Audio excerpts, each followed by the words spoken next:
Yan, magandang araw mga kabayan. Yan, ang daming dumating sa aking kopra ngayon, maaga pa lang. 3 na yung nagdala sa akin. Ayan, kaya itong ginawa namin kahapon na dating kwarto ni Clean, ayan. Tapos dito, yan, punong-puno na yung dating bodega ko mga kabayan. Oh. Tapos yung doon sa dulo, risikada. Yan, tapos nagbilad ako ng nasa kwanto mga kabayan, 20 sako. Ayan. Yan, wala na kasi ako mapaglagyan. Yung iba bukas naman. Ito pag natuyo ngayon, ihalo ko na yun sa risikada. Yan, tapos dito sa likod, sa pinakakusina namin dati, yung lumang bahay. Yan, hindi ko pa natatapos kasi kahapon lang namin to ginawa. Ayan, mayroon na ring kopra dito. Ayan. Yan, mamaya papipilian ko yung mga hindi naman ginagamit. Itatapon ko na mga kabayan kasi yung mga dati nang gamit pa yan dito. Nakatambak lang. Tapos yung mga lumang upuan, halos mga sira na rin. Titingnan ko na lang yung mga kahoy na pili pang mapakinabangan. Yan, yung kwarto pala mga kabayan ni Clint, ito na. Inaayos niya na paunti-unti. Yan. Tingnan natin mga kabayan kung naayos niya na. Yan, madilim. Ayan si Coco mga kabayan. Oh. Isarado ko. Kasi lalabas yan.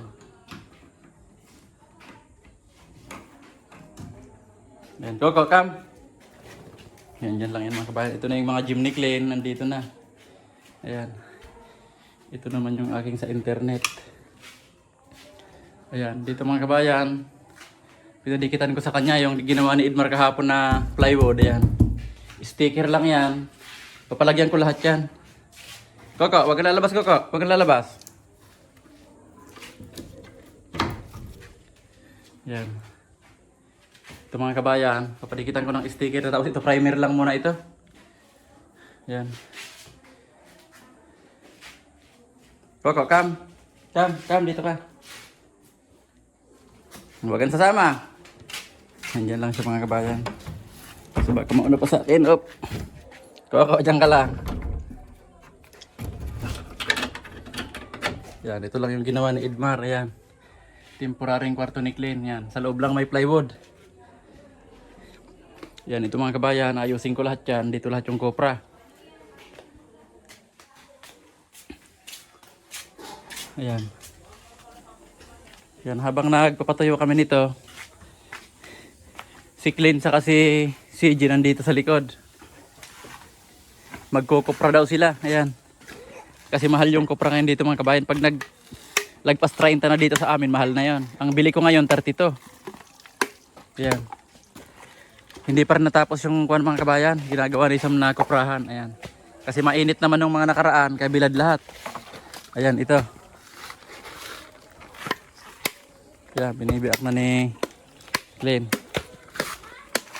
Yan, dito lang yan mga kabayan sa mga nyug namin. Yan, ilang piraso lang yan. 1, 2, 3, 4, 6 na nyug lang. Yan lahat yung bunga.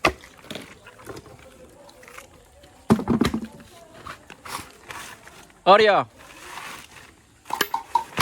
Yung mga manok ko pala dito mga kabayan. Ha.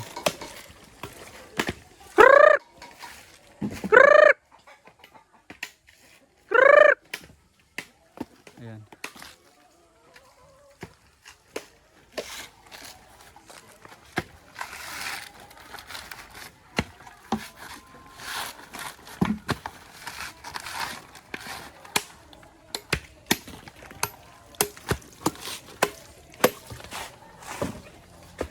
Yan, sana hindi umulan ngayon mga kabayan para makapagtuyo kami ng kopra. Kahit 3,000 kilos lang para makapag-deliver.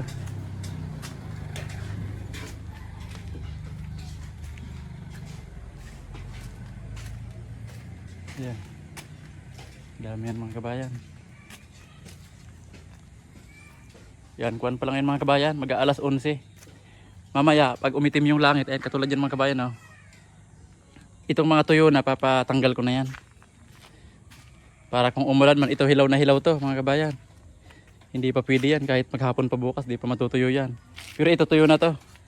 Inulit ko na lang para maganda yung pagkakatuyo niya. Ayan.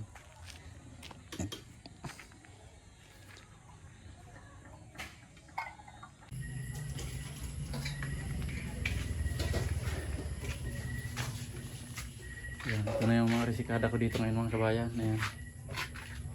Bukas magdi-deliver kami. Yan, kaya hinahanda ko ito. Ito i-deliver namin. Saka ito. Saka dito. Tapos mayroon pa akong nakakuan doon mga kabayan sa labas. Hindi ko na ipinasok para mabilad pa bukas. Saka ito bibilad din ito mga kabayan. No? Kasi nung kung hindi agad namin linabas sa sako. Yan, kaya ganyan ang kulay niya. Pero tuyo-tuyo na yan. Yan. Tapos pakita ko sa inyo dito mga kabayan yung naista ko dito. Hindi pa tapos, kagigiba lang namin ito. Yan, hindi na namin ito maibuhos. Kasi punong-puno na dyan sa loob. Yan, hindi ko naman siya pwedeng ihalo dito kasi ito mga resikada na ito. Kaya bukas, pag alis nito, saka namin na ito maibubuhos. Kasi dito mga kabayan, makikita nyo. Ayan. Hindi ko pa natatanggal yung ibang mga gamit kasi wala na kaming no choice na mga kabayan na hindi i-stock dito kasi wala nang ibang mapaglagyan. Kaya ang ginawa ko, pinabuhos ko na lang dito ng pinabuhos. Ayan, makikita nyo mga kabayan. Ayan. Ang taas ay yung mga gamit namin dito. Ayan, ito na yung hangganan ng kwarto. Ayan na. Halos nasa 1 metro na lang. Ayan mga kabayan. Ang taas na, ito na yung bubong namin dati. Ayan.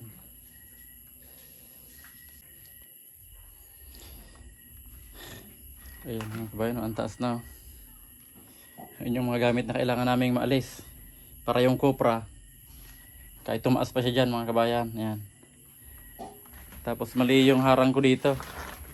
Dapat dito kami dadaan-daan pag mag-CCR mga kabayan. Oh. Tapos ito yung isinirado ko, yung pinto dito. Ngayon, dapat palang isinarado ko mga kabayan ito para doon na lang kami dadaan. Kasi ito yung CR namin mga kabayan dyan. Ngayon, pag alis ng Cupra doon sa kabila, tatanggalin ko na yung pinto dito. Ito ang haharangan ko, sasarado ko na dito. Para babangga yung Cupra dyan, pati dito, bangga dyan. Ayan. Pakita ko sa inyo mga kabayan. Punong-puno na yan. Ha? Ayan. Ayan. Hanggang dyan yan sa ilalim yan. Gumuho na yun sa ilalim. Ayan. Puro Cupra. Yan, halos mga kabayan, lagpas pa lang akong isang buwang bumibili. Marami nang nakakaalam. Kaya mas dadami pa ito. Ayan. Ito mga kabayan, sabi ko kay Sam sa kay CJ, isasako namin to ng madaling araw. Alas 3 ng umaga mag-uumpisa na kami. Para pagdating ng truck ng mga bandang alas 8 or alas 9, naka-ready na ito. Yan, pero habang sinasako ito mga kabayan, itong talagang tuyong-tuyo na yan, ito, saka ito ipapabilad ko pa. Yan, ito na yung huling isasako doon na to, sasakuhin. Yan, ito tuyong-tuyo naman to. Yan.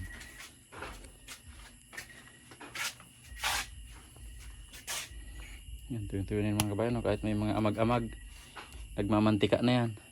Yan, no? Yan, pagigising ko lang. Ito na yung mga nasasako nila Sam kasi nag-umpisa sila alas 3 ng umaga. Kasi mag-deliver kami ngayong mga bandang alas 8 darating na yung truck mga kabayan. Yan. Ito na lang yung hindi nila nasasako.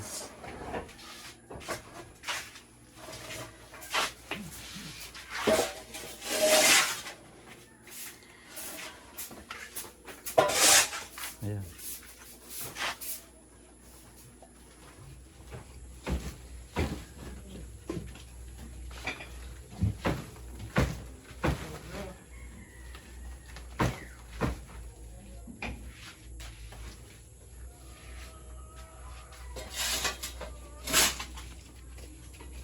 May iskol kasi wala nga iskol.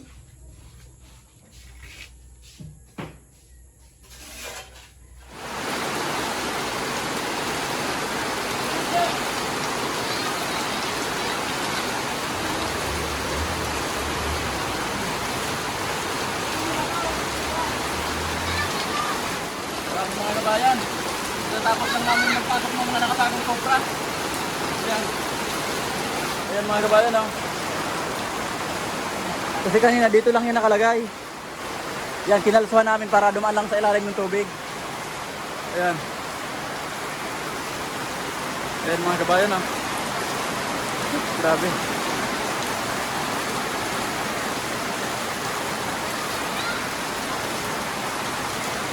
Ayan mga kabayan, hinaharangan ni Missy to. Day, pasok na lang namin yan ni Kulagom.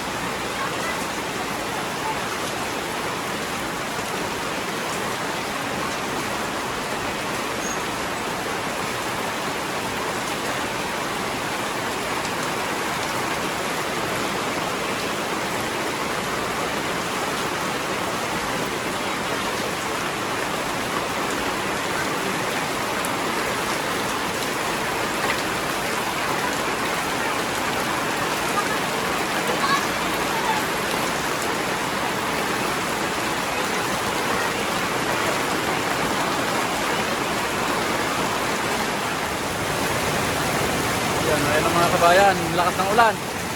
Yung mga binilad yung iba, yun, natatakpan lang, hindi na namin naipasok kasi biglaan yung ulan mga kabayan.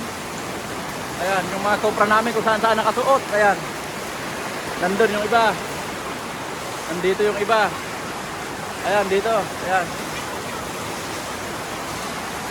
Nandito yung iba mga kabayan, dito okay dito yung kompra, ayan. Ayan, tingnan naman natin dito sa loob. Yan, ayan mga kabayan, nakasako yan. Hindi ko na muna pinabuhos. Yan, dito naman, ayan.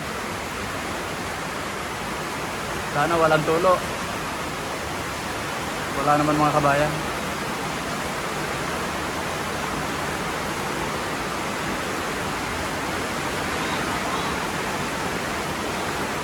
Ayan, hindi ko na muna pinabuhos mga kabayan. Yan, halo-halo na.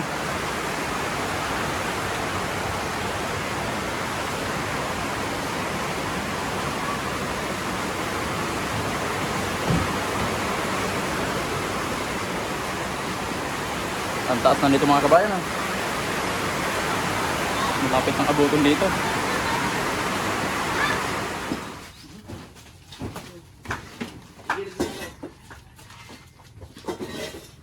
Dito, sinilo na yan. Dito. Sige, paano na? Tayo naman. Kunito yun. Ikot na? Ay, paigot pa sa ulo. Stingis ka na.